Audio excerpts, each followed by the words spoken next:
Good morning, everyone, and welcome to our webinar today. It's a joint webinar between 6G for Society and Hexa-X-II. These are two SNS JU projects, and today our discussions will focus on ensuring 6G social acceptance. We will dig a little bit into this concept and see what it means and how these two projects have been working on this front. Next slide. So to get started, first of all, I'm Monique Calisti. I'm the coordinator of 6G for Society, and I'm also the CEO of Martel Innovate. Next slide. Today, what we would like to do, as I mentioned already, is to present the work that we did so far, not across the several other tasks, but very much focusing on societal aspects. And the idea is to animate a discussion, but also gather your feedback on some specific points. That's why we will use some interactive polls to gather your input. Next slide. The agenda, you can see here, we will have several people. Since we're running a little bit late, I will introduce the speakers when they come on stage. We will have, first of all, Chiara Mazzone and Pavlos Fornogerakis from the SNS JU office. Then we will have the two project managers of the project. Well, actually, Eva, that is coordinating 6G for Society, and Miko, that is the coordinator of Hexa-X-II.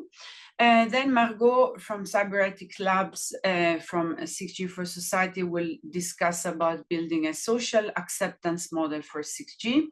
Then Maurizio and Ishita from PU Institute will discuss the analysis of previous surveys on 5G. They are on the Hexa-X-II side. Then we will have a discussion with Flavia from Digital for Planet on public engagement and preliminary results from the 6G for Society Citizen Survey. And last but not least, Louise from Orange, that will provide feedback from local administrations, work that has been done by Hexa-X-II. Next slide.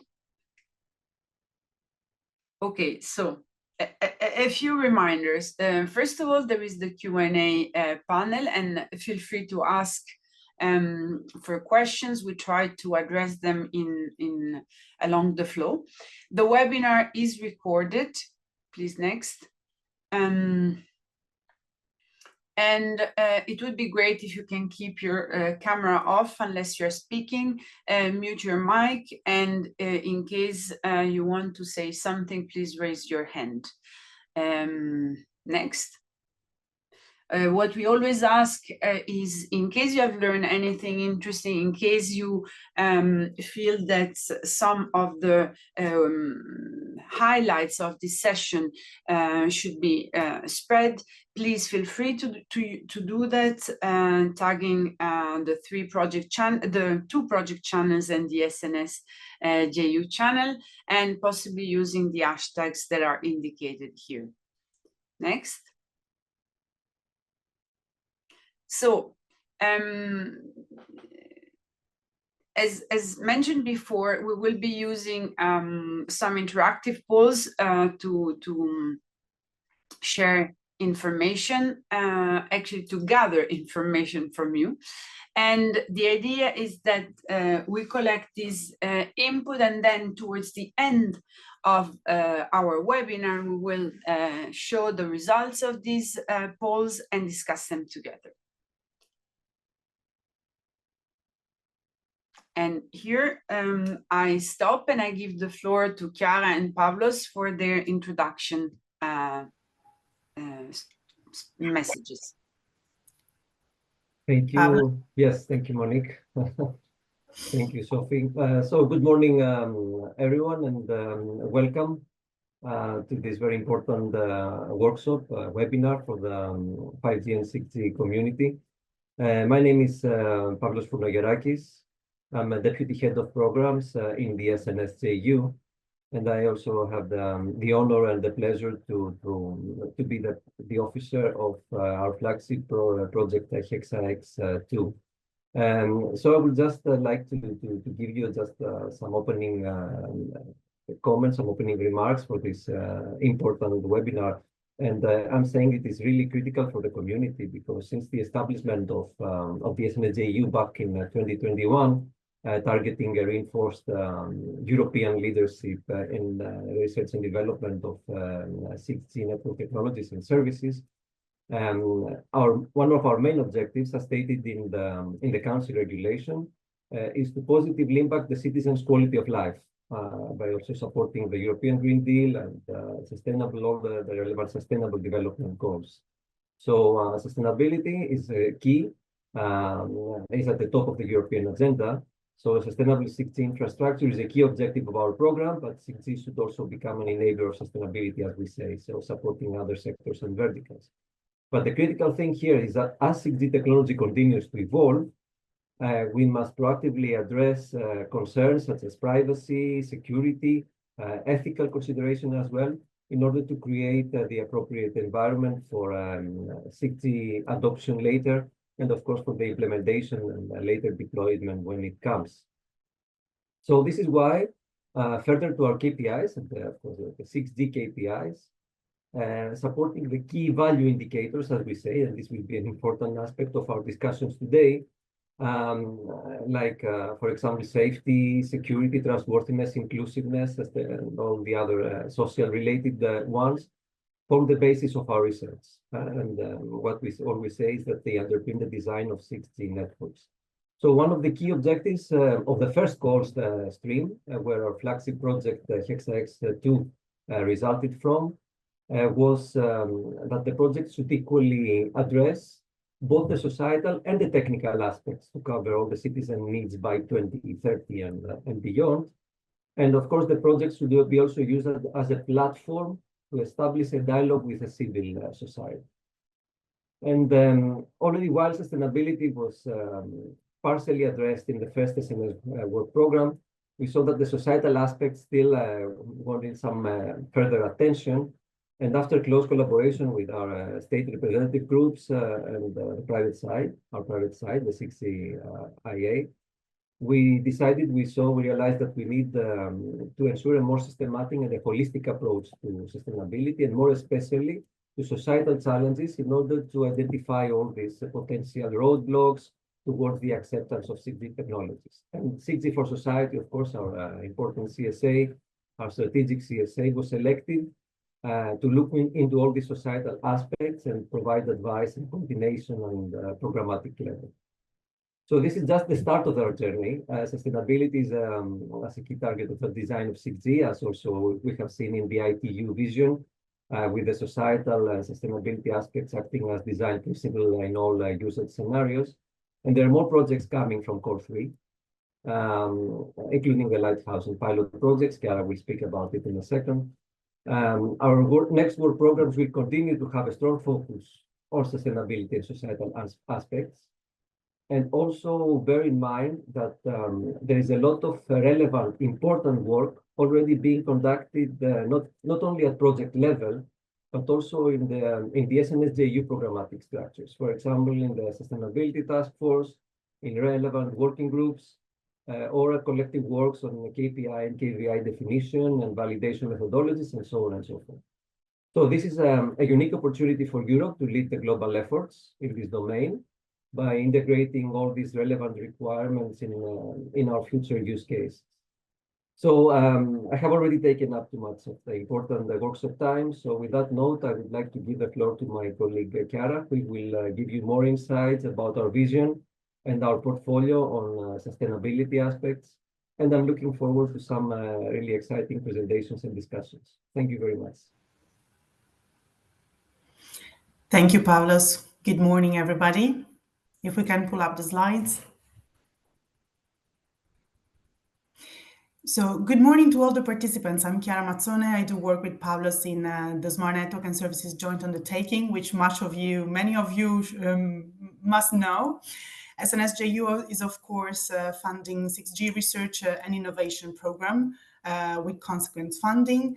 But the focus today here is to welcome the projects that are working on the important question of societal impact and 6G acceptance. Through our work program, we foster, you can click, Sophie, thank you, double click. Through our work program, yes, to our work program, we foster responsible research that considers environmental footprint and societal impact. 6G for Society is an example of a CSA, which is issued from our funding, working on these specific issues. And Hexa-X-II, as Pablo said and mentioned, is our flagship project, which on top of many things is also working on the 3 dimensions of sustainability. I think today expectations from stakeholders are high, as we see a growing demand for more transparent, clear communication on what are Europe's 6G technological advancements, but equally the societal benefits and the impact on citizens, as it was mentioned. So I think the topic of 6G acceptance is an important one, on top of the fact that actually the part of the success of 6G will depend also on public acceptance and on the technology uptake. Next slides, please. A sustainable 6G infrastructure is a key objective of the SNS program, as well as 6G should also become an enabler for sustainability. This is clearly identified in the different SNS phases. You can click further. But I think what we wanted to highlight with these slides is that the SNS approach to sustainability is holistic and end-to-end. We are getting there. Through the work program 2024, we have an ambitious stance because we have dedicated 30% of the EU funding of the EU 2024 total budget to funding projects working on different sustainability dimensions. So for instance, if you click further, it has been recently announced less than 1 week ago, the winning projects of the call 3. So we have Sustain 6G, for instance, which is our sustainability lighthouse, funded with 30 million euros, who wants to integrate environmental, societal, and economic sustainability into future communication and vertical systems. The objective is that we ensure that 6G aligns with the higher level European Green Deal and SDG goals and ambitions in a way that we shape technology which is compatible with planet boundaries. So if you click further, I also wanted to focus on 2 Stream D large-scale trials and pilots, which will have the aim, so 6G Versus and Amazing 6G, to design, test, and trial sustainability value-oriented use cases. So you should know that Stream D is the most advanced towards higher TRLs, and it's really critical that they are taking the use cases through the lens of sustainability. For instance, 6G Versus will focus on integrating sustainable technologies across 5 call it environmentally conscious industries, using the 6G capacity platforms to optimize data and the decision-making process. So I think with these projects, without forgetting all the other projects that are contributing, I will say a word at the end. I think we have a critical mass of projects with leadership in Europe to critically address the 3 critical dimensions of sustainability. If we move further, please. I hope we managed to convince you that Europe's vision is based on sustainability as a key differentiator. Of course, we are working towards a sustainable 6G networks, which minimizes the negative impact, so what we call the footprint, but equally works towards the contribution of 6G towards a greener economy and greening certain verticals. I would not spend more time on the sustainability dimensions and on the environmental dimensions, but let me say a word on the KVIs, so the key value indicators which have been mentioned and which have been pioneered by the SNS projects with the aim, hopefully, to bring this beyond Europe and towards a captive international community.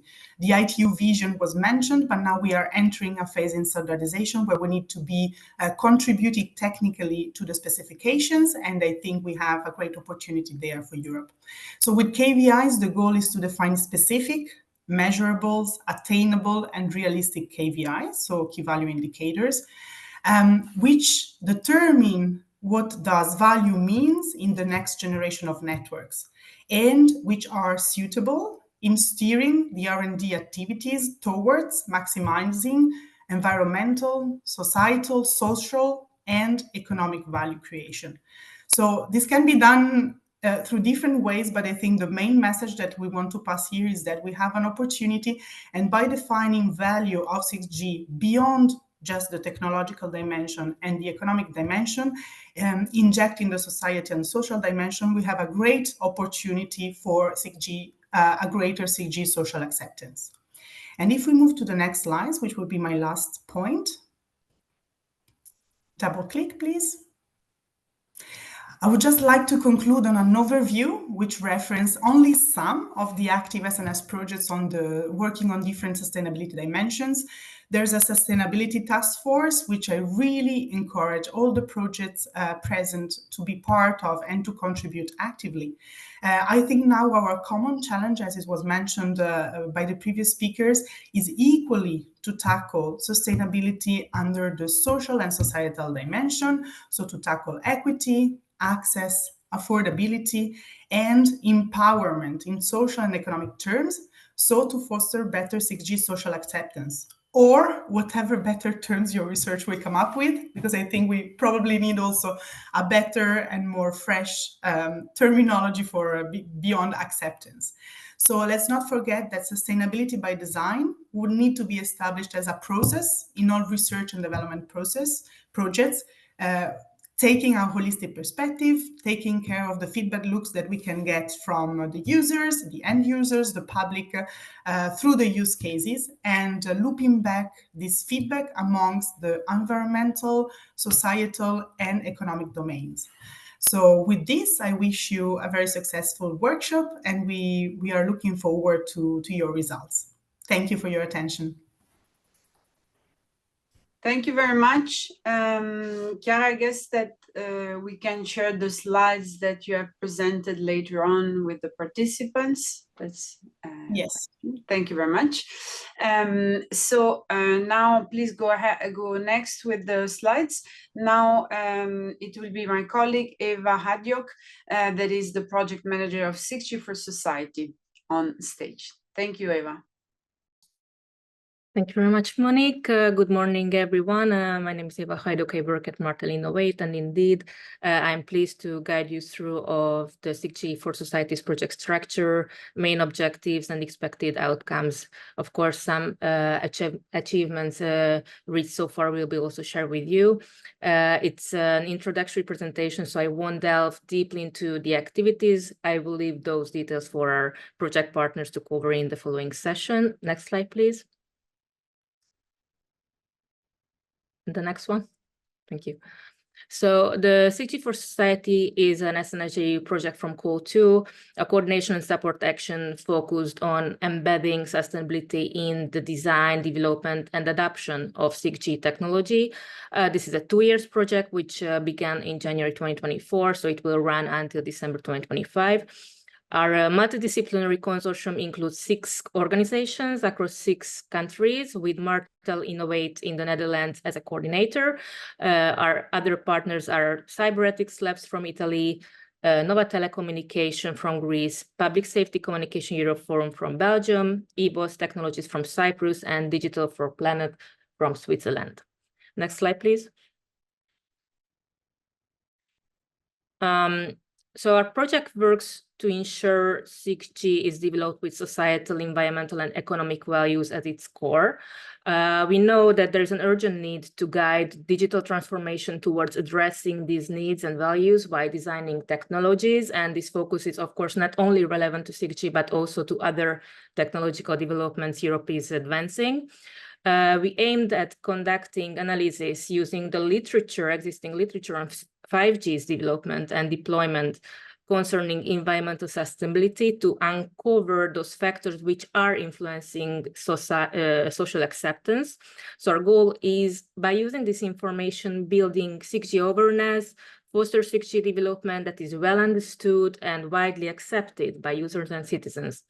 Also, we are aligning with the key EU policies, supporting the development of the unified EU consensus regulatory framework, of course, with an outlook toward the global standard setting process, and also by empowering the 6G community to embed these legislations into the technology solutions. Next slide, please. So our core work is organized across 3 main work packages. Work package 1 focuses on understanding 6G impact on society. It's led by Cyberethics Lab, and they are conducting activities related on social acceptance. So today, Margot Bezi will present more information about this part of the activities. Work package 2 is centered on public engagement and communication. It's led by Digital for Planet. They developed a citizen survey, and we have already some preliminary findings to share with you. It will be presented by Flavia Maragno today. In work package 3, we are working on synergy building, coordination within and also beyond the SNS community. This is led by PRCE. And I have to mention that we have work package 4, which is focusing on communication, exploitation, and standardization, which is also an important part of this process. It's led by EBOS with the support of NOVA and Martel Innovate. Next slide, please. So as a CSA, we are mandated working as an amplifier within the SNS JU community to gather feedback from the ongoing projects and initiatives, and to provide them input on what we identify as essential aspects for developing inclusive, sustainable, open, trustworthy, and secure 6G by design. Of course, we need to be pragmatic here. Our project has 2 years life cycle, which makes it even more critical to leverage on those ongoing activities and initiatives which existing. And we identified quite some in various member states. And also many SNS projects are already focusing on 6G sustainability and environmental aspects. So actually many efforts are going towards this direction through the participation of working group and task force meetings. And also, on the other hand, we also want to engage with variety of stakeholders, mainly citizens and non-technical experts, to ensure that we listen to the needs, the expectations, and the fears of the public audience. We are also putting lots of efforts on defining the key value indicators, their methodologies for validation, and we see that there is still lack of common understanding of the KVI, so we are aiming at helping on that sense too, but I'm coming back to this in a bit. Next slide, please. So we have several anticipated outputs, for example, summarizing the stakeholder perspective on impact of 6G, a potential improvement in citizens' lives. We are developing this technology acceptance model for 6G, a roadmap building also on outputs and relevant SNS projects. And we are planning to produce an explanatory materials that we call as an information package for the public to foster better understanding on 6G potential impacts. And this will be also available on the website. Next slide, please. Regarding the planned outcomes, we are organizing webinars and discussions to summarize public opinion on 6G. With the help of our expert advisory board and policymakers, we will release, of course, policy recommendations and white papers. The development sustainability indicators, building on key value indicators for larger public validation and downstream exploitation at regulatory level. And of course, the advice on how to reflect EU policies objectives and EU legislations and guidance in SNS technology solutions for future networks development and services. And at the next slide, we are summarizing kind of key achievements that we reached so far. As mentioned, we are actively participating on various SNS JU working groups and task force meetings. These are the SNS JU Sustainability Task Force, Communication Task Force, Social and Value Creation Working Group, 6G Architecture Working Group, Test Measurements and KPI Validation. And step by step, we are discovering more to participate, which aligns with our work and feeds our work to help to the community. Also, we launched a citizen survey to gather insight on the public expectation, concerns, fears, hopes about 6G. It's available on 9 languages. So far, we have 500 responses, and you will hear more about the preliminary results soon. We issued an EU CNC 2024 white paper on towards sustainable and socially accepted 6G for society, which explores how 6G networks can address critical societal and environmental challenges by placing sustainability and social values at its core for future technological development. This is also available on our website. We contacted work on impact, key value indicators and key sustainability indicators, social acceptance and technology models to provide orientation and guidance for future legislation and technology development process, so supporting requirement specifications to better address 6G acceptance challenges. There is a corresponding deliverable called deliverable 1.1, which will be published soon on our website and other social media channels, so stay tuned for that.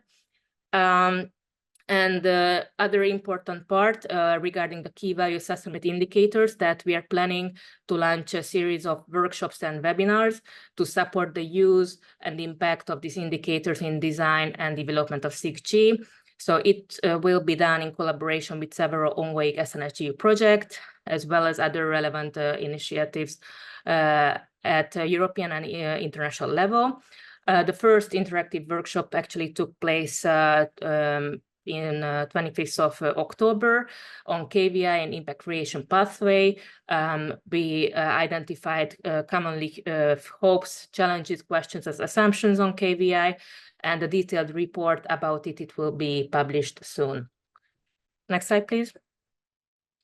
So to relate to this, I would like to highlight some upcoming webinars which are planning to be organized, and I think it could be your interest to attend. Next slide, please.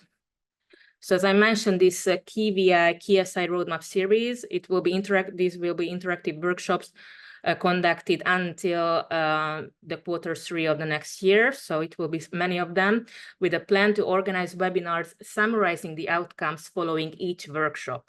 So the topics would include methodological approaches on KVI, evaluation instruments, value mapping into project outputs, discussing potential trade-offs, and lots of small-scale technical workshop to converge definition and objective on economical sustainability, reusability, inclusivity, safety. So we try to make synergies with other SNS projects to co-host these workshops, such as we have done the previous one, which was co-organized with FIDO. Also, we are planning to organize some standalone events in collaboration with the NGMN in Q2 of 2025 on green next generation networks, another one in Q3 of the next year with ETSI on standardization, and also on societal and sustainability challenges in collaboration with other SNS JU projects or relevant task force working group activities. Next slide, please. So lastly, if time allows, please visit our website and follow us on social media channels for more information about all of these activities. And we welcome any inputs, ideas, or suggestions from your part. Thank you very much.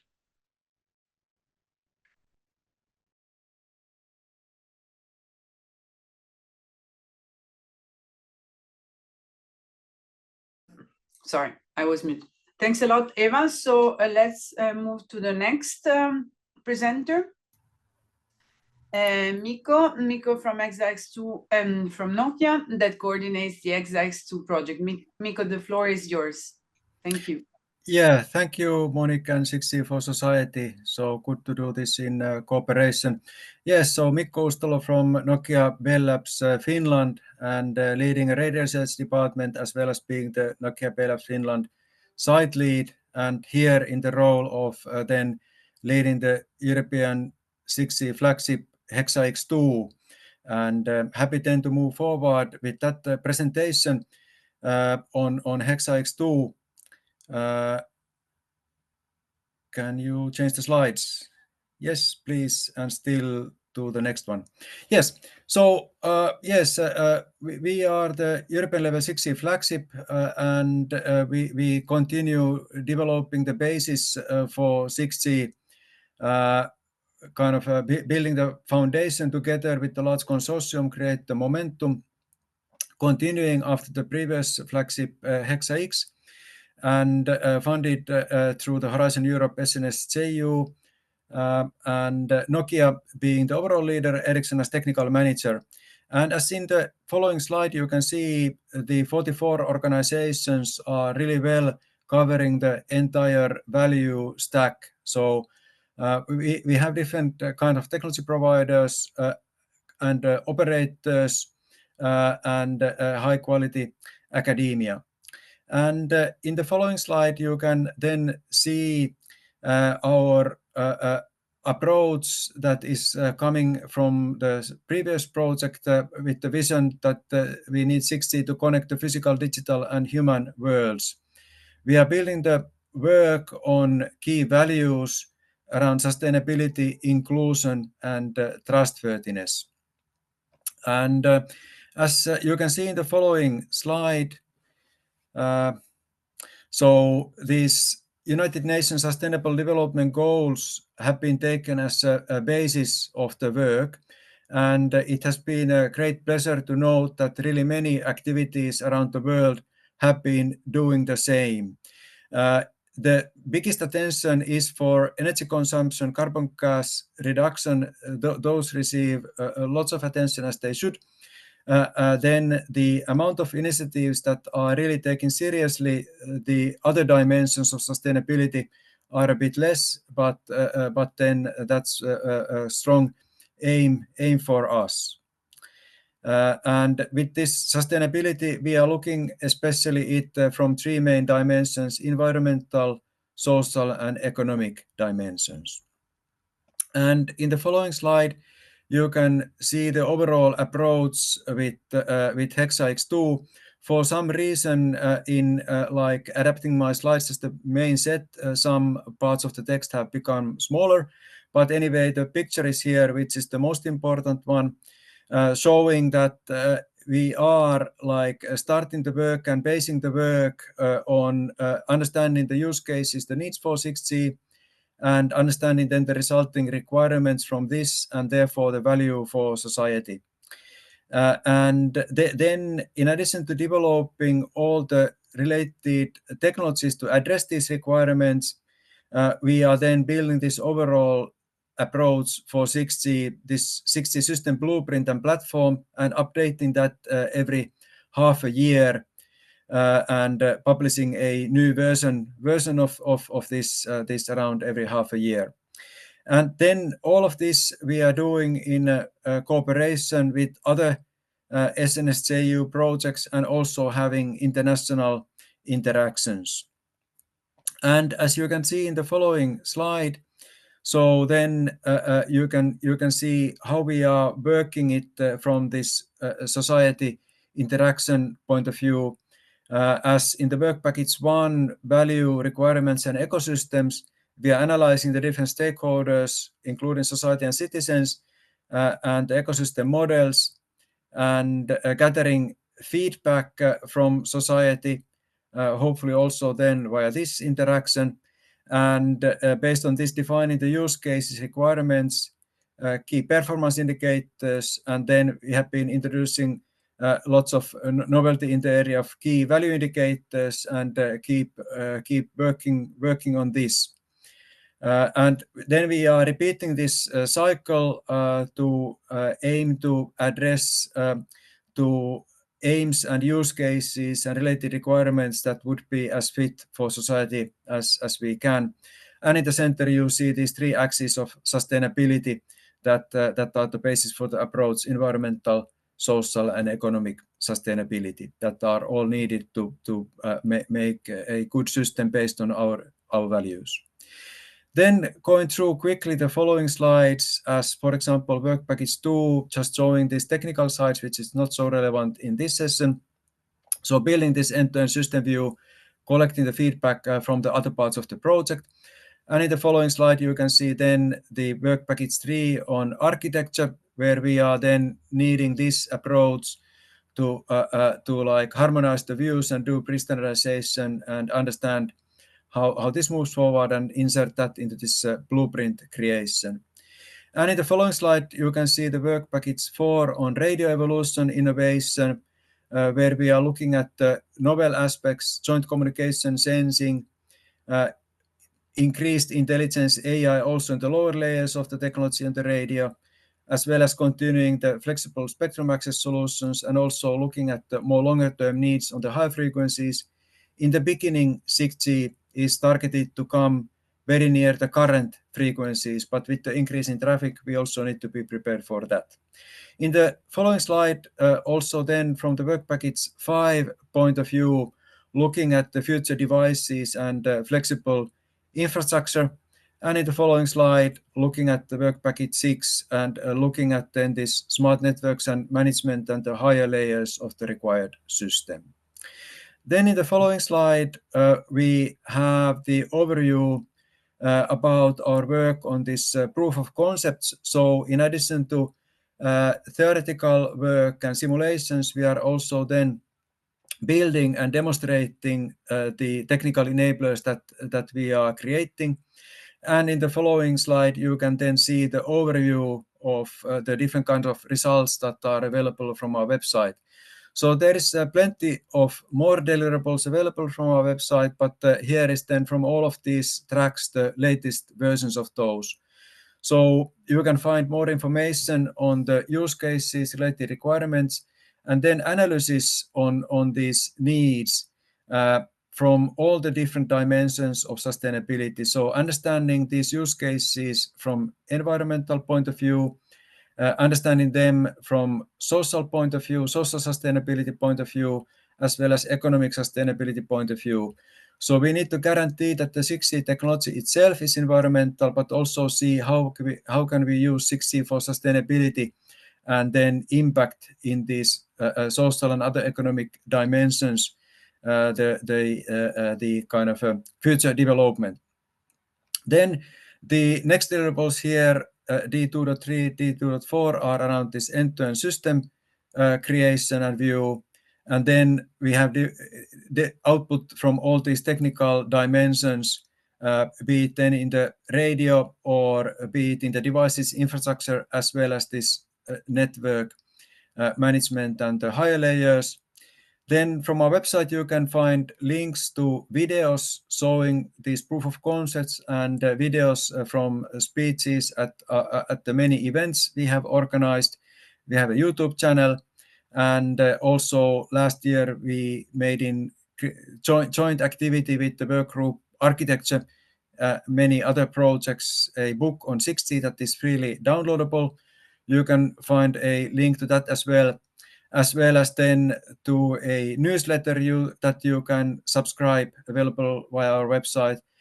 We have all the social media channels, and from the website you can also find information in forms of news about future events that are coming, for example, related to this international approach, overall approach with the 6G, as well as looking at these key value indicators more in depth, and then looking at the interaction needed to find the right enablers to build this end-to-end system view. So that covers my presentation and introduction in Hexa-X-II, and looking forward then to more interaction, going more in depth, especially in the domain of this workshop. Thank you very much, Mikko. Very dense presentation. Thanks for putting everything in this slot. We might have the opportunity to come back to some of the aspects also with the questions of people. Now, please go ahead with the slide set. Here I give the floor to Sophie, that will give you a little bit more of an insight on the polls and how we will run them. Sophie? Thank you so much, Monique. Good morning, everyone.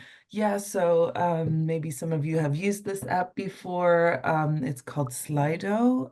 So you can scan this QR code and you have it on your phone. And also, if everything works correctly, it should also be in the chat of Zoom directly integrated. What we want to get is sort of your input, your thoughts. There's some open questions, some word cloud questions. So this will be running sort of in the background. And I have already the first two questions that I will launch in just a minute. So again, if you can just use your QR code, you'll see that it opens up, and we're really excited to hear your thoughts, and we'll discuss then all your input at the end of the webinar. Thank you so much.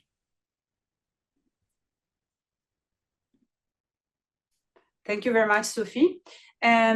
So you see these questions. If you can answer while we go with the flow of the next presentation, and then we will come back to your answers. Now it's the turn. Now if we move to the next slide, we will have our next speaker, Margot Betsy from Cyber Ethics Lab. Margot will talk about the work we have been doing in 6G for Society for building a social acceptance model for 6G. Margot, the floor is yours. Good morning, everybody. So I'm Margot Betsy. I work in Cyber Ethics Lab, and I lead the work package 1. Work package 1 is devoted in exploring better the relationship between 6G and society. And it is done through focusing on 3 main concepts that are interrelated and influence each other. These concepts are the societal impact, values, and social acceptance. And the intention is twofold. On the one hand, to explore the complexity of the notion of acceptance at a wider, broader societal level, and also to provide some tool to better support the integration of value and of sustainability into 6G development. So now we will focus specifically on acceptance. Next slide. Go. Yes. So first of all, acceptance, why it matters. We have seen that in the last years, the attention has grown toward this concept. In the research and innovation policy context, we have seen projects required to explore this aspect, among which are our project. And there are 2 reasons. The first is that acceptance is also closely related and influences also sustainability. The 2 concepts are related, and sustainability is an important objective. And the other is connected to the experiences of discontent that we have witnessed, not only regarding the 5G rollout, but a number of technologies we know that have encountered societal opposition in a way. Different types of opposition, of controversies have risen, and these have to be understood better. So next. Acceptance is a project that has a long story. It has been explored since many years through a number of evolving models called technology acceptance models, and with many varieties. But their aim has been traditionally focused on understanding and predicting the adoption, the probability of adoption of users. And normally they focus on the specific aspect of interaction between the individual user and the technology. So they measure aspects like perceived usefulness, the ease of use, which is connected to the functionality of the technology, the performance expectancy. This means that the focus is the relationship between the person and how the technology is expected to work, or aspect of capabilities and functionality of the technology, which is an aspect that is important, is necessary, but is not sufficient, because it's just a part of the relationship between persons, individual and technology. Next slide. In fact, the acceptance cannot be only intended as individual, and is something broader. But before going into understanding acceptance at the societal level, let's see also another difference between two concepts that relate to different aspects of technology, acceptance and acceptability. So we have to have clear the difference between because they relate to different aspects. So acceptance is something that relates to how the society in general, so at the systemic or at the systemic level, or in different specific societal group, accept or tolerate a certain technology, the attitude. So, and it measures something that has already been set in a real context. So we can study and understand acceptance actually only when the technology comes to users, and typically involves empirical observation and data collection, which makes it already difficult to speak and to measure acceptance for, of course, 6G because of its state of development. Next click. Whereas acceptability, it's another thing. It relates to the extent to which, when we design a technology, we conceive it and we develop it, we take care of integrating a number of important values or features that support some values. For example, when we pay attention to ethical concerns like privacy by design, we take by design actions. When we make sure a technology is accessible for different types of persons. So these ethical considerations that are translated into technology requirements and then in specific design choices are related with acceptability. And so acceptability really relates with the aspect of development and of conception, and also of an anticipatory analysis and ethical reflection as related to possible impacts that the technology may have. Yeah, okay, next slide. Okay, coming back to the concept of acceptance, the focus of interaction between the user and the technology based on functionality is limitative. It captures only one part. And by the way, it could be biased because if we ask, do you like this technology? Do you like this functionality? Yeah, they may say, yes, I like it. But then this miss to capture wider impact of technology and the impact of different social groups and in society at large. So what we were missing is that we don't explore at all the public understanding of science and technology, which means that the level of awareness of people regarding what this technology is supposed to do, and how it, the way it's understood, and the public concerns about the risks this technology may bring, either whether these risks are actual or if they are just concerns and misunderstanding. It misses to capture the level of trust in society towards institutions promoting that technology or industries, promoting that technology, and the general attitude. The fact is that all these influences, all these are part of the complex relations between societal groups, society, and technology. So this reality and influence the acceptance. Also, we shall, in order to have a big understanding of acceptance, we shall explore the dependencies existing between the concept of impact that this technology produces or is expected to produce on society, including unexpected implications, undesired impact, and acceptance.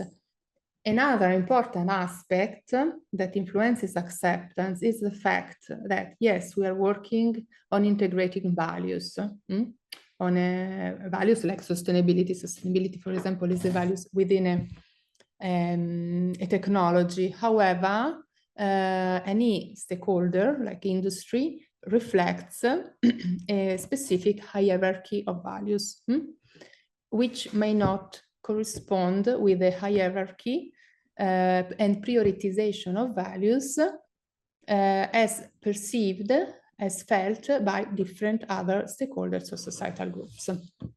Let's go ahead. Which of course create conflicts. Therefore, our understanding of the concept of social acceptance is a bit wider. It goes beyond user acceptance and aim really at trying to understand the different dependencies and relationships between society and technology, seeing how this technology actually is perceived within society, looking at the process by which a technology is embraced or rejected by society, and taking into account broader societal attitudes, values and norms as perceived or existing in different contexts also, because different societies have different norms. I'm not speaking only about legal, but ethics, moral, cultural. And this all impacts on acceptance. Okay, next slide. So we summarized these different levels of exploration into 4 different facets, aspects of the relationship between technology and society. Of course, there is user experience, which is the first which has been explored. And then there is the social disruptiveness, which explores a bit the impact with it uses anticipatory thinking to try to understand also possible implication beyond the intended impact. The intended impact is the one directly connected to what the technology is expected and is meant to do in applications. Then there is the part of values, which explores a bit possible impact of technology on value system, because technology actually brings, triggers, enhances also changes into value systems, but also looks at possible, not conflicts, but lack of attunement. So differences between value systems and the prioritization of values, which is at the basis of conflicts. For example, in 5G. Let's go ahead. Now, I try to go quickly within each of these 4 bubbles. Social disruptiveness, so identify the underserved impact, the undesired impacts, the impacts that are not intended or are possible to be, so a longer chain of impacts at the societal level. In our deliverable that in a few days will be released, but we cannot make it public, I think, immediately before the review. We look at this. We look at the broader societal impact based on analysis of the changes in the information and communication environment, especially based on sociological studies of media and of communication. We need to accelerate a bit, Margot. Yeah. So the broader impact is the one that touches to societal norms and operations, relationships, organizational structures, the way we work, the way we organize our society, the institutions, public policy, but also epistemic paradigms. Let's speak about data-based science, etc. So the systems that underpin our society. As concerns 6G, it is very relevant for that because it really will reshape many dynamics, including our sense of space, of our physical bodies, of our relationships through virtual presence, for example. Next slide. Value impact, I already said something about that. It's about understanding the alignment or potential conflicts or tensions. So basically it's about understanding which is the value system that underpin technological development and exploring instead society based on stakeholder understanding, but looking at stakeholder, looking at their value systems. And see if there is alignment or tensions or conflicts, and to which extent the project or technology is working toward these values. Next. User experience. Okay, we know better about that. It's more classical. There is an issue for 6G in the context of 6G that is difficult to explore user experience. First, because the technology is at low TRL, but second, because we are speaking about an infrastructure level also of technology and of an enabling technology. So it's a bit difficult, this bubble, this aspect to be explored. Next slide. Trust, it's an aspect that it is a bit in another level because a bit a summa of all the others. It is very much related to the interaction between stakeholders, the relationship that they are capable to tie, and the governance level of the research and innovation. It's very much connected to communication and the understanding of what is being done at a technological level. It has a connection with impact, because when stakeholders perceive that the technology can negatively affect their surrounding environment or their life at any aspect, there is an erosion of trust, and there is a connection with value for the same issue of congruence between value systems and social expectation, norms, ethical standard, etc. Next, Monique, I'm closing. Stakeholder landscape, we saw also from the other presentation that this aspect is present. I will stress some nuances in a useful way, perhaps, to look at stakeholders, because which is connected to values, for example, no? And not only values, but also power systems. So in order to understand acceptance, there are these aspects like power, the ability of the stakeholder to influence the project or technology development, the legitimacy, which is recognized or not to this stakeholder, the potential harm. So as any possible negative impact on that type of stakeholder or social group. Stakeholder is meant also as social groups, minorities. So we shall define stakeholders taking into account also this aspect, or the extent to which a social group is passive, so may be affected by the technology, but is not involved in no way in its development. And of course, taking into account marginalized or vulnerable groups. I think I'm done. Next slide. What is it?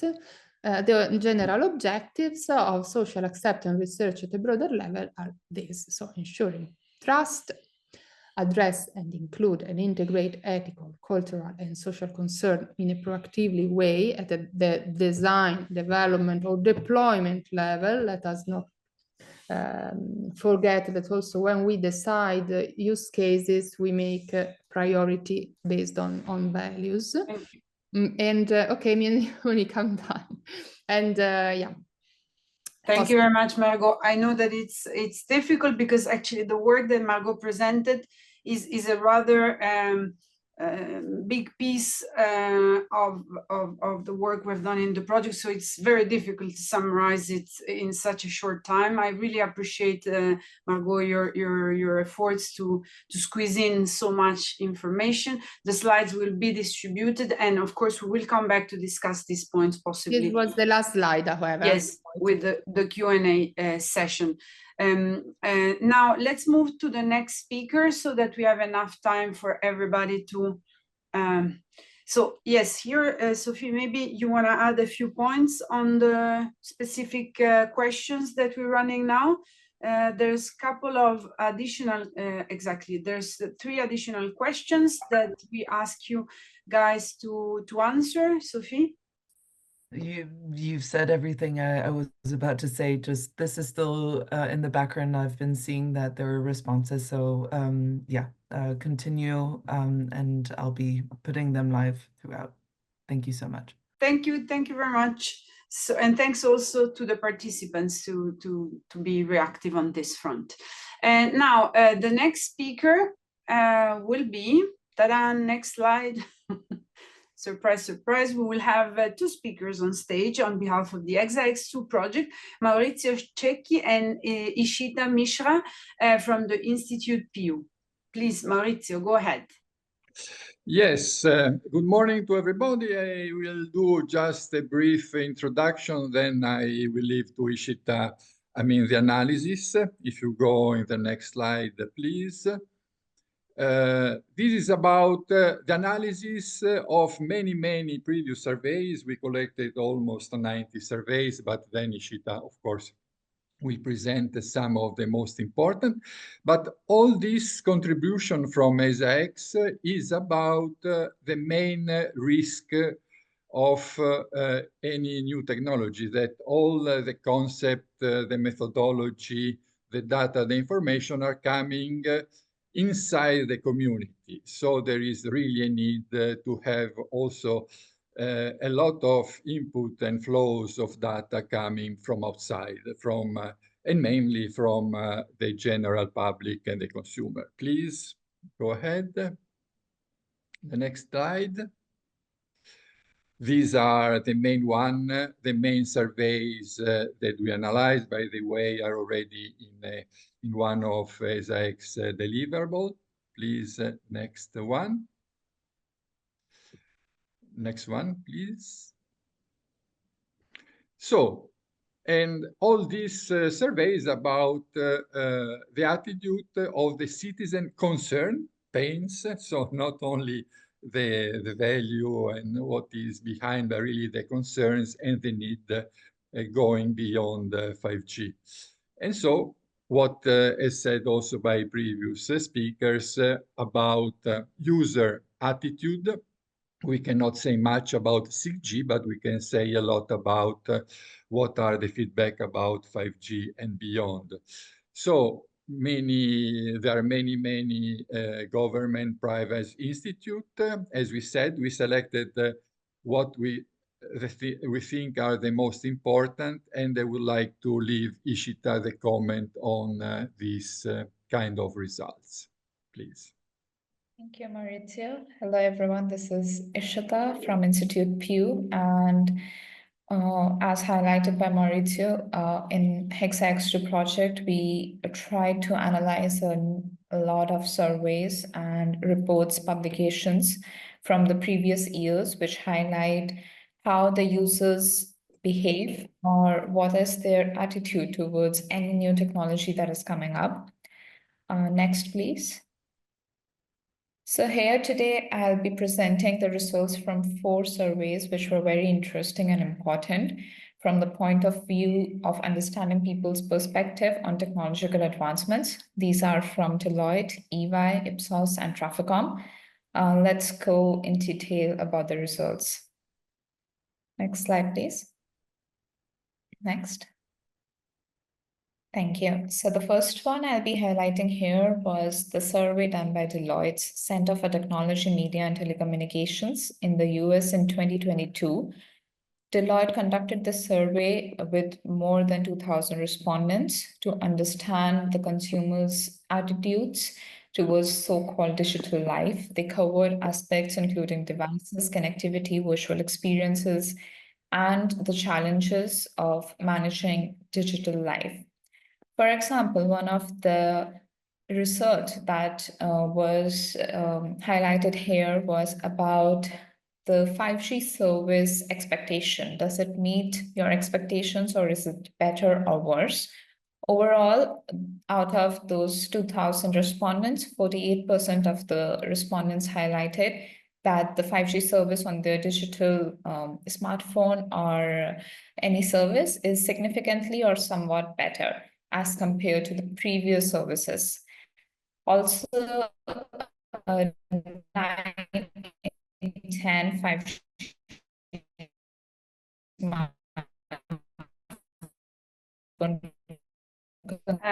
Sorry, I don't know if it's me, but I cannot hear Ishita anymore.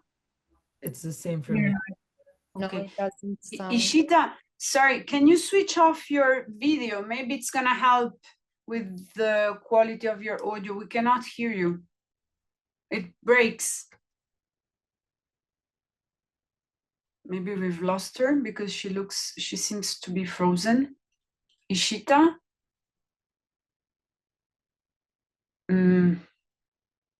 I can't hear her either. Okay, Maurizio, could you? Maybe I can say something then as soon as Ishita comes back, I will leave the floor to her. So we are talking about the Deloitte survey. So these are important, we think, percentage about what they say about the new connectivity standard. Ishita, are you back? Yes, I'm sorry. Yeah, please. I was kicked out of the meeting. Maybe next slide, please.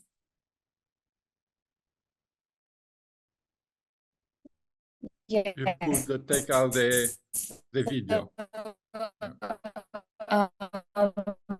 The other results that were highlighted was all. Okay, sure. Yes, so the other result that was presented here was related to remote working and learning, especially during the pandemic. For example, the survey was conducted in 2022, which is right after the pandemic. Many people switched to remote working. And 99% of those people who were working from home appreciated these aspects. The travel time is saved.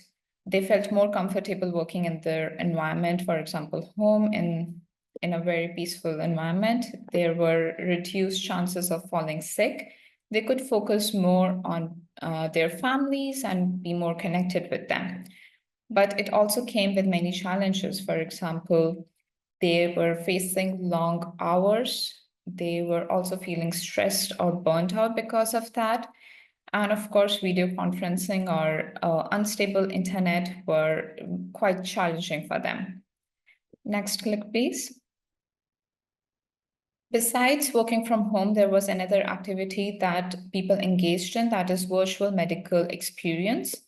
92% of the consumers said that they were very or somewhat satisfied with the medical experience that they were getting online. There were some benefits highlighted in the survey. For example, it's more convenient. They can easily schedule appointment according to their schedule. They were also relaxed as the chance of falling sick or getting COVID was reduced. But again, it came up with different kind of challenges. For example, virtual medical experience led to no human or face-to-face touch. That meant that the doctors or the healthcare providers could not examine the patients properly. Again, virtual medical system also comes with connectivity issues. Next slide, please. So also one major point that was highlighted in this survey was regarding the privacy concerns. Even today, we face with a lot of scams, security breaches, hacking, etc. Almost 50% of the respondents said that they are worried about hackers taking over their smart device. 15% of the people said that their social media account was hacked. 13% of the respondents said that their credit card was hacked, and so on. Next slide, please. With these security and privacy concerns, of course, there are some security measures which are available, and people on everyday basis are advised and motivated to use those security measures. Out of these 2,000 respondents, 71% respondents said that they have or they are using at least one security measure, but only 21% of the respondents said that they have 2 or more than 4 security measures on their technical devices. For example, 34% of the respondents, they implement two-step authentication. 22% of the respondents said that they turned off their Bluetooth device. Also, 18% of the respondents are using VPN. Some of the people also said that they have stopped or paused using their social media account. So these were very interesting data that were highlighted in this report from Deloitte. Next, please. So the next survey here that was very interesting was carried out by EVA. It's by their Reimagining Industry Futures study. This was carried out in 2021 in Romania. So here, what were the main important key points that were highlighted in the survey report was that 49% of the respondents are prioritizing process optimization. Also, 28% are only favoring virtual or augmented reality use cases. There is more focus on ESG issues, with 71% of the people saying that their interest lies in environmental, social, and governance issues, with 85% of the respondents say that their interest also lies in the global health crisis. Moreover, 47% of the respondents do not think that today's use cases are meeting sustainability goals yet. Next slide, please. The third survey that is being highlighted here is done by the market research company based in France called Ipsos. This was done in 2020, covering respondents from 23 European countries and having more than 7,000 people answering this survey. So this was done on a very larger scale. There were questions related to 5G myths. For example, does 5G has anything to do with COVID-19? It has any negative impact on the environment? Is it guaranteeing your privacy or not? And overall, the results were that 50 to 60% of the Europeans are still unsure about the 5G myths. Next, please. Also, the attitude of people differs from age to age. For example, younger people or younger Europeans are more receptive towards any new technology coming up, whereas the older people are often neutral or negative about moving towards a new technology. Next, please. Next one was the communication. For example, what are the trusted sources about 5G that you have? For example, social media, technology websites, traditional media, friends, family, or colleagues. And most of the people highlighted that they believe more on the news websites or technology websites rather than getting information, trustworthy information from social media or advertisements. So this also shows how people's mindset changes towards accepting a technology depending on which is the trusted information channels that they follow. Next, please.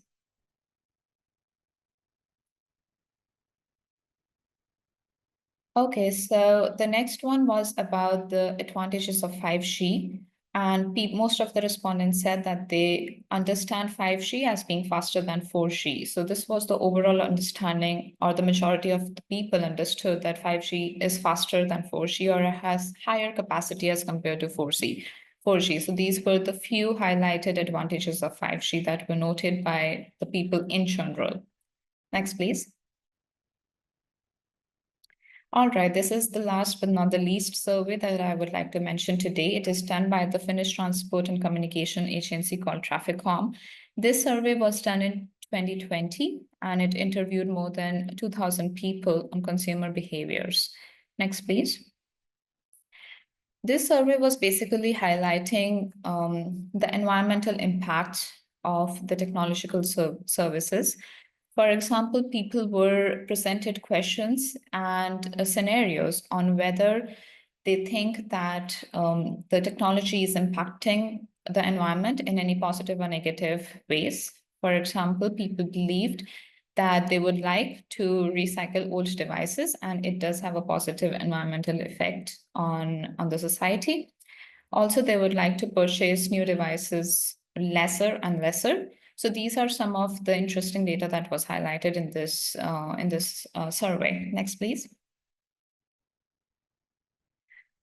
Also, it was the respondents were posed with the question that are they ready to stop or change their habits towards the technological services that are available. 5% of the people said that they are ready to stop using internet services and applications completely. 29% of the consumers said that they are willing to decrease their usage. But majority of the people are ready to switch to alternative or more environmental friendly internet services if it's available. Next, please. Next, please. So in the end, concluding our presentation here, I would like to highlight what were the major key takeaways from these survey reports. For example, we got to understand that social acceptability of technologies are depending on various factors, which can include their individual beliefs, their ethical considerations, impact on the society, whether it's environmental, social, economical, the cost of the technology services, privacy, and so on. So overall, it's very important to make the user or the consumer aware of the technology that they're using and letting them know that how environmental friendly it is, or if it's going to harm the human health or not. I think with that, I would like to end this presentation. Thank you so much for hearing me. Very much. Thank you. Next slide, please. We move on with our agenda. Now we have Flavia Maragno from Digital for Planet and from 6G for Society taking over and discussing more about public engagement. Flavia, the floor is yours. Thank you. Hello, everyone. I'm going to talk about the public engagement approach in 6G for Society, as well as the preliminary results of the citizen survey that were conducted and how also it relates to the previous survey that have been presented today. So if you can go to the next slide. So when we talk about engaging with the public on issues that can be considered controversial, such as the development of technologies like 5G and 6G, it is very important to understand what are the various types of public and how their attitudes towards technology change, because this way we can develop a tailored approach.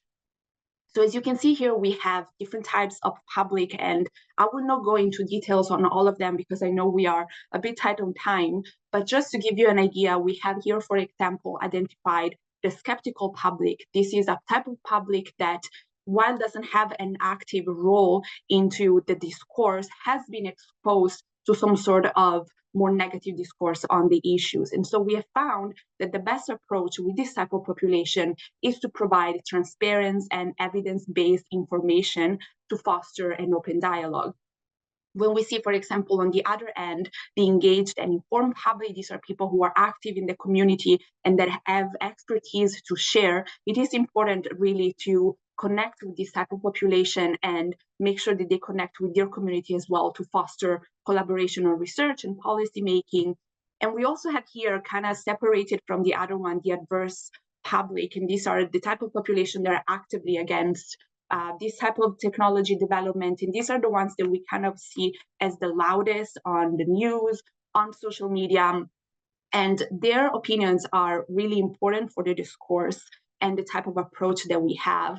However, given the time and resource limitations of our initiative and our project, we have decided not to actively, for example, engage with this type of population and rather engage with the population with whom we can have a bit more of a dialogue and hope to engage in open-ended conversation. This doesn't mean that we are not listening to this type of public and their opinions. In fact, we are very much are and taking into consideration all opinions, but rather that we want to create a comprehensive approach and we make sure that we touch as many opinions as possible.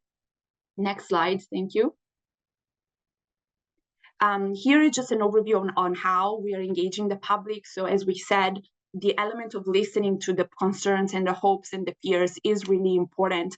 And we are using that very much to identify the barriers to acceptance and to feed into the work that Margot presented on the social acceptance model.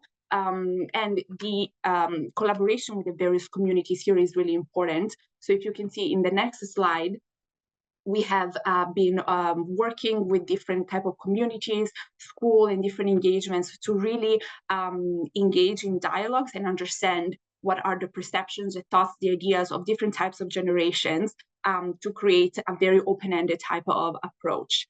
And this takes us to the next session, the next slide, which is about the citizen survey. So we heard a lot about surveys today, and we have taken into consideration a lot of the learnings from the past surveys and also the current ones that are running to really develop something that could serve our purpose and our work as best as possible.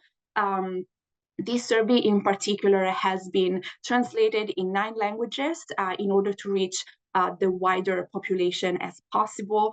And we are looking also to do more translations in the future. This survey was launched in the middle of May of 2024 and will be open until more or less the first half of 2025. And we're looking to promote this survey on various venues such as online channels, offline channels, conferences, events, community centers, and really any way that we can reach the widest type of population as possible. Next slide. Here is the code for the survey. In case you haven't had the opportunity to fill it yet, I would highly invite you to do that. This is a really great opportunity for citizens to share their opinions, their thoughts on what the future of 5G and 6G could look like and its impact on the environment and society. It is just a few minutes, only a few minutes to fill. And as we said, it's available in many languages. So hopefully it is available in your language. So yes, I would highly invite you to fill out this survey, and you can find the code here or on our website. Next slide. When it came to putting together the survey, it was really important to us to develop questions that would not trigger biased responses. So it was really important for us to be as neutral as possible and not to direct the respondents towards one of 2 directions, whether positive or negative. And also it was really important to develop questions that could appeal to a wide range of respondents. And so we do not have technical language in this survey, where we do not refer to any sort of technicalities, and we try to really be clear and simple so that all people can really be interested and finish the survey wanting to learn more about the topic. So in the first category, we have the general demographic assessment. In the second category, we want to assess what is the general knowledge about 5G. So understand how is the public as of now in terms of the level of knowledge. In the third category, we ask about the feelings with their current experience with 5G. And in the last group, we assess about their feelings and hopes for the future of 5G, so 6G. Next slide. Here we have just a few slides about the overview of some of the questions. So here you can see kind of where most of the respondents are coming from. We currently have 456 respondents with the aim of reaching 1,000. And as you can see, we have reached quite a varied number of countries, and we are looking to expand even more with more also translations. Next slide. Here is more on the demographic breakdown, and you can see that most of current respondents come from urban areas. And this is an important point to consider, as opinions about technology and connectivity are impacted by our surroundings. Cities generally have more access to advanced infrastructures, which can influence respondents' views on technology. So this is a gap that we are actively working on filling aiming at reaching more suburban and rural communities. Next slide. Here we are showing the results from our questions where respondents had the chance to write their answers. So it was an open-ended question. And here we focus on the perceived emotions associated with 5G. Here we have the respondents in English. However, keep in mind that these were also translated from all the different questions for which we had the responses. Overall, we see that the element of speed and connectivity related answers represent the majority, even though we can see that it is by no means a vast majority, as it's only 23%. So we can see that the responses are really varied. We do see a significant number of respondents expressing concerns, especially about health risks, misinformation, overhyped expectations. And there is also an important percentage that reflects uncertainty and lack of knowledge about 5G.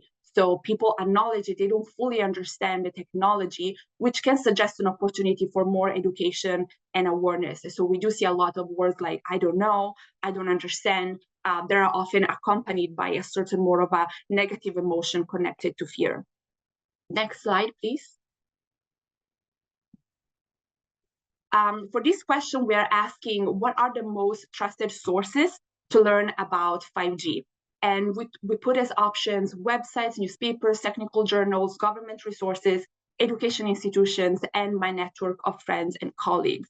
And for this question in particular, for the purpose of this presentation, we are showing a filter snapshot, as this data specifically excludes the people with an IT background, because we really wanted for this analysis to focus on general public perceptions rather than those with specialized knowledge. We can see here, for example, that younger age groups show the highest percentage of engagement with various information sources, while older age groups rely on fewer sources overall, which may reflect that younger generations have greater exposure to diverse media channels and have more curiosity in general about new technology. And here on the right side, aside from the difference in gender responses, but we can see also with the country-specific trends, we see that, for example, France and Italy have higher trust in news and technology publications, indicating that traditional media is very influential in these countries. We see in Switzerland, for example, there is reliance on governments and educational resources. So it is interesting to see how different countries, different age groups, and different genders approach the different sources to learn about 5G. Next slide. Here we have about the personal hopes regarding the impact of 6G technology, and we're asking the participants to choose up to 3 among a fairly long list. And these are the 3 most chosen options that you see on the screen. We can see, for example, that among the younger generation, there is more interest towards the ease of life that technology can provide, whereas the older generation seems to be more interested in information and work aspects. We also see an interesting point in the gender dimension, with the male counterparts showing more interest in the efficient work experience. And this possibly highlights a gender difference in terms of the differences in approach and uses of technology. So we can see from this analysis that we have a blend of quantitative and qualitative data, with the objective to understand the trends via the quantitative data and the context and nuances from the qualitative one. So if we go to the next slide, which is my last slide, how we're going to use these results. So these results will be used for the work of 6G for Society, as well as the work of the SNS community overall in several ways. On one side, it will fit the work of the work package 1 that has been presented on the social acceptance model of technology, as well as the other activities within the project. And it will raise awareness on what the public does, wants, and uses the technology for, and so to better understand the public behavior. And this type of information can help direct the efforts of the SNS use cases, inform future project priorities, and in general, have more inclusive and purpose-oriented initiatives within the community. So if there are any questions or any type of inputs, we're always interested in learning more. But yeah, this is it from my side. Thank you.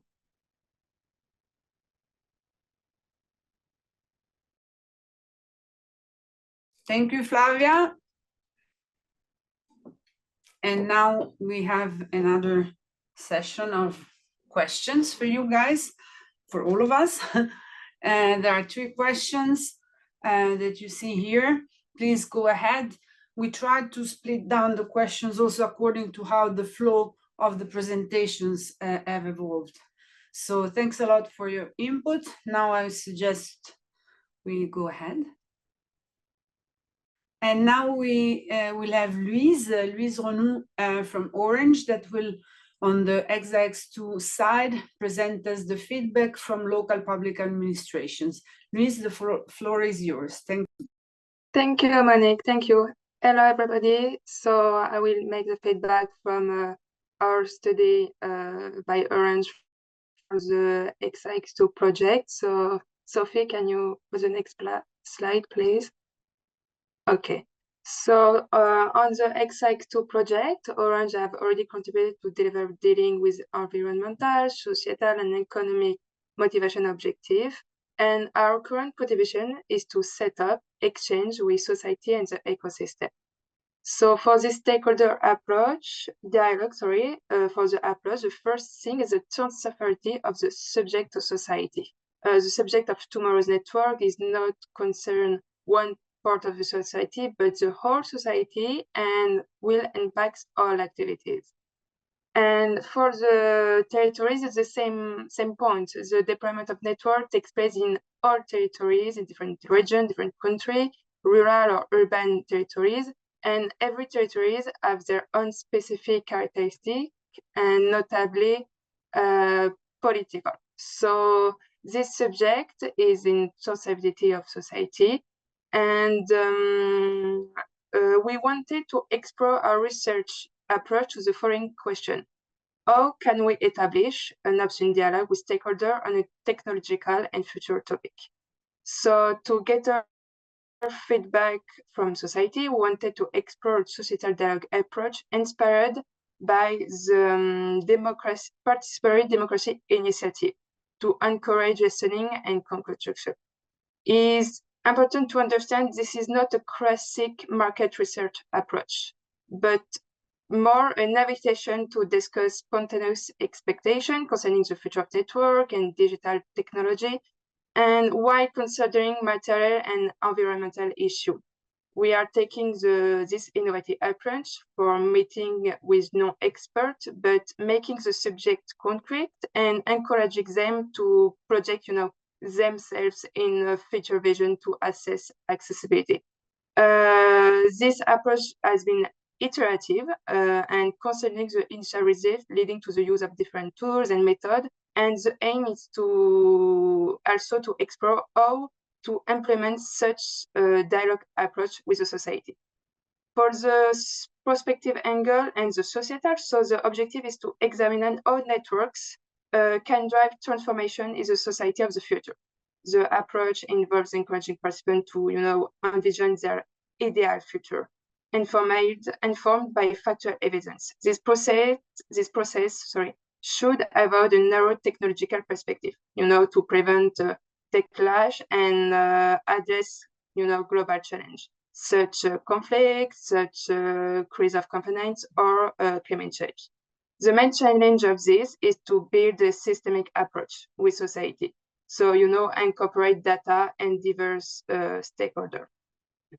And so for the methodology is the same point of view. For both approach, information has been shared on network evolution as well as their societal and environmental impact. And in both cases, you're looking for informed opinion following the sharing of information about the network and their impact. And for the approach, we have a qualitative approach. So, giving priority to face-to-face meetings, and quantitative approach, so complementing questionnaire with open-ended question. Sophie, next slide, please. Thank you. So for the methodology, you can see you are first audience, the civil society. So we reach a diverse audience of individuals age 18 and older through a local partnership, including university, local authority, scientific community, and employee. and we make different things. So in qualitative way, we make hackathon with the scientific and social students. We make a workshop, and for qualitative and quantitative, we make an exhibition about, the network of tomorrow. And after this exhibition, we make a questionnaire like this. People, make the exhibition, have all the information, understand the subject, and after make a questionnaire direct after the exhibition. And for complete this vision of survey society, we make an online survey. The second part of their audience is a business, so the business part. And this part of business is upcoming. We make currently this work with the business part. And in this business part, it can be startups, it can be small and medium enterprise, or company partners. And for this audience, so we make workshop and online survey. Next slide, please, Sophie. Okay, thank you. So to date, over 400 people have taken part in the initiative. And for make a first feedback and the first, common vision, this sentence can make a resume. The vector of progress is technology at the service of society, which will be resilient and adapted to the challenge of tomorrow, environmental, social, and economic. So what makes the sense of this sentence? For summary, for the whole work we make done with this dialogue of stakeholder, the technology need to be a true vector of progress. People say this to us, technology must serve society needs in a way that is adaptable to the challenge of tomorrow. This requires responsible innovation focused on the long-term impact. And people want a technology is designed and used not just for efficiency, but to build a world that is environmentally sustainable and socially equitable, and also economically robust. So this approach is not only position technology as a tool for progress, but people want technology as a foundation for a future society that is resilient in the face of uncertainty and the challenge of tomorrow. So environmental, social, and economic. I'm in time, I think. Yeah, Sophie, I finished. So if you have a question. Thank you very much, Louise. Again, a very interesting insight into the work Hexa-X-II has done on this front. Next slide, please. So now Now we will go into showing the poll's results. I hope many of you have had a chance to give your input, express your opinion. There have been several comments I saw. I don't know though if I see the view of the. So I'll quickly just stop sharing my screen and then I'll bring the presentation of the Slido. Just give me 1 minute, Monique. Yes, thank you very much. Meanwhile, what I wanted to say, I saw a couple of questions about alignment of questionnaires between the two projects. The answer to this question is yes, we have been discussing this. We had a dedicated discussion meeting between Hexa-X-II and 6G for Society.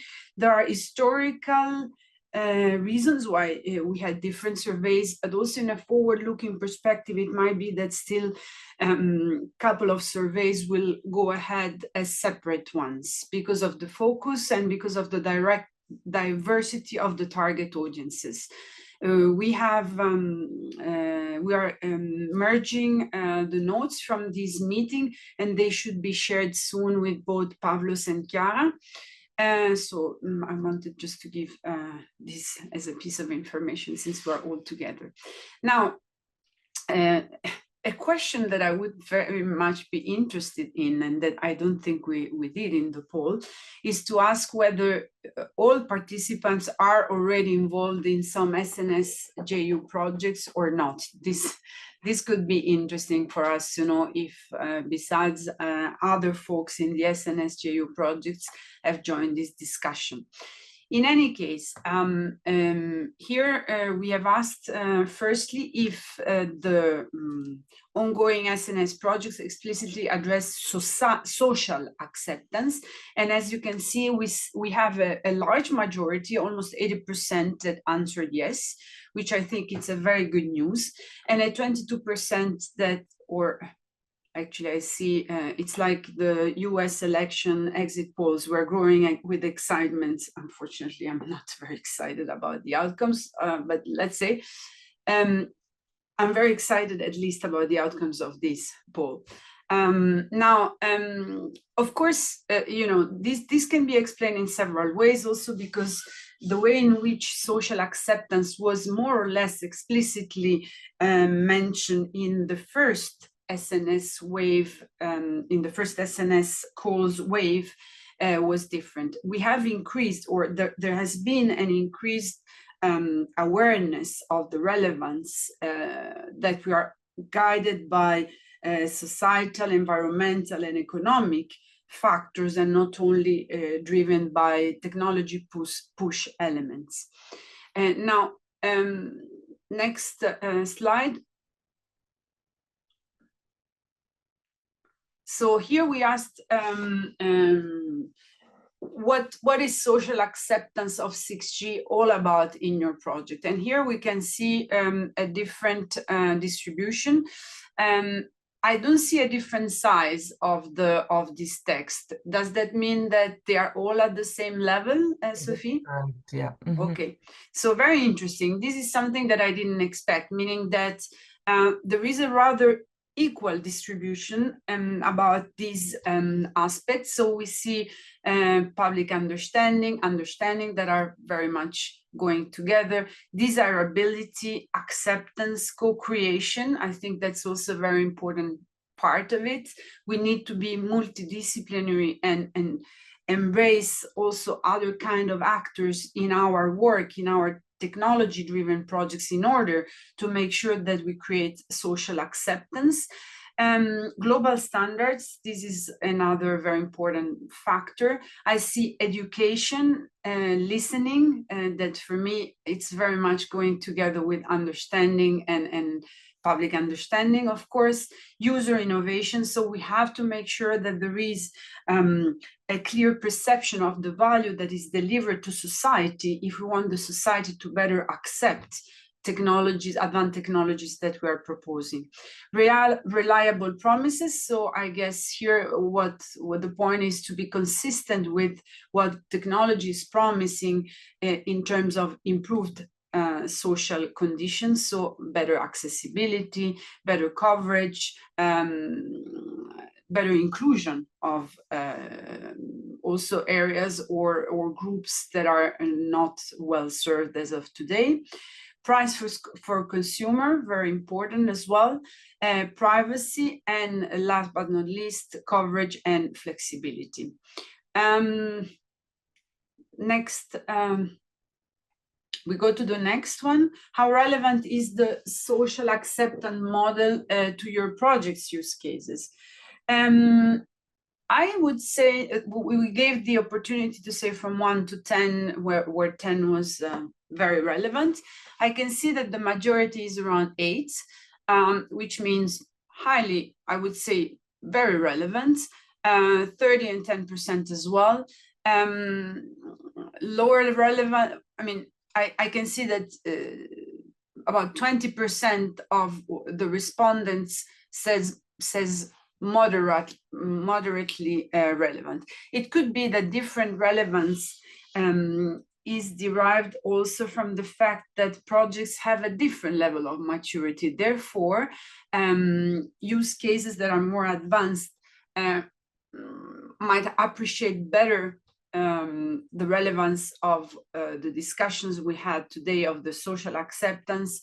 Vice versa, for some that are more advanced, it might be less possible to take into account factors unless they have been taken into account from the very beginning of the design of the specific technologies and solutions that are serving these use cases. I think an important aspect that emerged in many of the discussion, at least within the 6G for Society context that we had with some of you, some of the partners in the 6G SNS JU, is that clearly, in order to account for social acceptance, we really have to start with engaging elements, with engaging actors in the design of the technologies that understand how these social aspects have implications in the way we develop then the technologies. Now, there's a lot of work we can do better, and so I'm pretty glad to see that this social acceptance model is perceived as rather relevant. Now, let's move on. Which aspects of acceptance are you currently addressing in your projects? Here we decided to leave it open. And it's going to be difficult to go through. I don't know how many answers we have here, Sophie, but so many. I'm very glad. So what we will do is, after this, as an outcome of this webinar, what we will do is we will aggregate your inputs and we will merge it so that you get a better picture of the different views and perspectives. Of course, here, just scrolling down, I see social society, some economic, trust, impact, trust again, social disruptiveness, stakeholder landscape, economics, of course, rural commercial use cases. So it's quite diverse, and we were expecting that with an open question, of course. So we will, social appear several times, value as well. What we will do is to try to summarize this input and share it with you. Now, next, are there new aspects of acceptance that you would be interested in further exploring? Again, given that it's an open question, to present in such a short time the outcomes is not really possible, but I think it's very important that we've got several answers. Here I see also international geopolitical aspects, of course, must be taken into account. Relationship between acceptance and public engagement in co-creation of 6G, very important, from Arthur Serra. User experience expectations, of course, we have to correlate the technical work we do and what we deliver in terms of solution with the needs, with the requirements. So how much what we develop helps users in their experience, but also in their needs. Here, I don't know if you want to scroll further or up again. User equipment should be changed in order, of course, it's a big and important point. So of course, it's not only about what we can deliver in terms of networks, infrastructure, and technology, but it's also a matter of how to educate and how to empower users with the right types of equipment, devices, and you name it. So of course, it's gonna need a very holistic approach. So we will have to make sure that manufacturer devices manufacturers are also involved in the development, in the supply chain of delivering these 6G enabled or 6G empowered technologies. Now, let's go to the next. Sorry, I'm trying to speed up because there's not much time left, and I would like also to see if anyone else has comments at the end. So are there any planned activity in your projects to engage more directly with civil society stakeholders? I must say I'm very positively impressed. So 71% said yes. Here, what I think it's a call to action to all of us is to coordinate as much as possible, or maybe even leverage on what are the outcome of these activities to make sure that we all benefit of the learnings. I feel that this is particularly close to the role that 6G for Society has for the community. So please feel free to share this know-how and also voice the outcomes so that other projects and other partners in the 6G SNS community and beyond, of course, can benefit out of the learnings. Next slide, we're getting to the end. So here we asked and we indicated, we had the multiple choice question for you. So how can projects like 6G for Society and Hexa-X-II, as well as the SNS JU more broadly, support you in action towards social acceptance of 6G? So I think here there's a big prominence of the first two items, map relevant policy initiatives. This is one of the activities that, at least on our side, we are working on.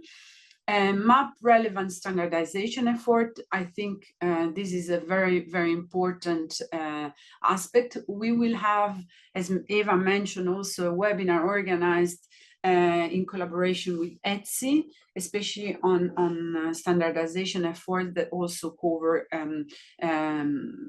sustainability at societal, environmental level.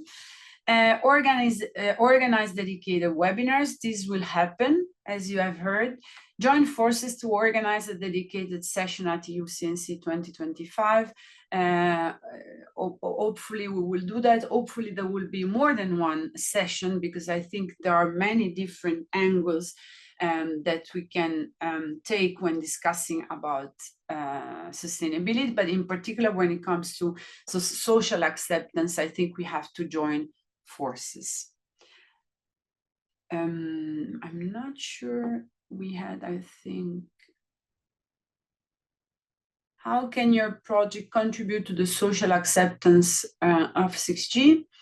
Via sustainable business model research, very good point. AI, ML concerns about trustworthiness and privacy. Of course, very important here to take into account those aspects, because AI, ML are already a big part of the picture. And when it comes to acceptance, it's very important that we ensure ways to deliver trustworthy, transparent, and privacy-preserving technologies. Next item. That one was. I think we came to the end. So now I am not sure. I can see, I saw a few comments here and there. What I would like to say, because we're about to close, is to first of all inform you that the slides and a report, a more detailed report, also an elaborated version of what I quickly brainstorm with you about on the exit of the polls will be shared. That Hexa-X-II and 6G for Society are actively engaged and work is ongoing. So anytime you think that we can help or join forces, or you have input and specific comments to what we have done, please do so. We usually participate to the various activities at SNS JU level, and we try to share as much as what we do and learn in our channels. I'm trying to check if there's any other point. I would like, before closing, to thank once again all the speakers. to thank Chiara and Pavlos for having joined us with an overall indication of also what is the spirit and what is the ambition of the SNS JU office. And I would like them to give maybe a closing view. I see Chiara. I'm not sure if Pavlos is still with. Yes, I see also Pavlos. Sorry, we are many. So I would like to conclude this session, giving the floor to Pavlos and Chiara for final words. Just one word. So many thanks to all speakers for the presentations. I see that clearly this is an issue that affects the majority, if not all, the SNS projects. So I would like to reiterate that this is just the start. I expect that more activities will follow up for sure in the near future. And of course, I invite all the projects to participate in all the collaborative activities related to this aspect. I will put the sustainability umbrella, not only the societal aspects, but I will put all the the sustainability, both including all the three different pillars. Yes, I guess they can come back to you, Monique, at the 64 Society, since you have the coordinating role in the societal part, but also to other projects, Hexa-X and the task force that was mentioned before, and any other activities, and participate, ask for their participation, the chairs for the participation in all these activities. So that's all from my side, and many thanks once again for the excellent workshop. Let me join you in congratulating for organizing this workshop, which I think it's a first of a kind, and it's very good to see this collaboration between two projects and two major projects of SNS JU. So I can just repeat what Pavlos has said and encourage the participation, and maybe adding one point which I think resulted from the discussions of today. There is a lot of potential even amongst the partners and the participants of today. So I guess how much potential is outside there in the SNS community and even beyond the SNS community. And my encouragement would be really to modelize better what social acceptance and social acceptability is for you, so that you can become a kind of lighthouse and spreading a bit of knowledge and maybe trying to have this as concrete as possible for SNS projects to understand better what they can better integrate into their work during their project lifetime. Thank you very much. Lots of work ahead, but very exciting and very much needed for not only from a scientific, technological point of view, but really from a societal point of view. So many thanks to all of you, and talk to you soon.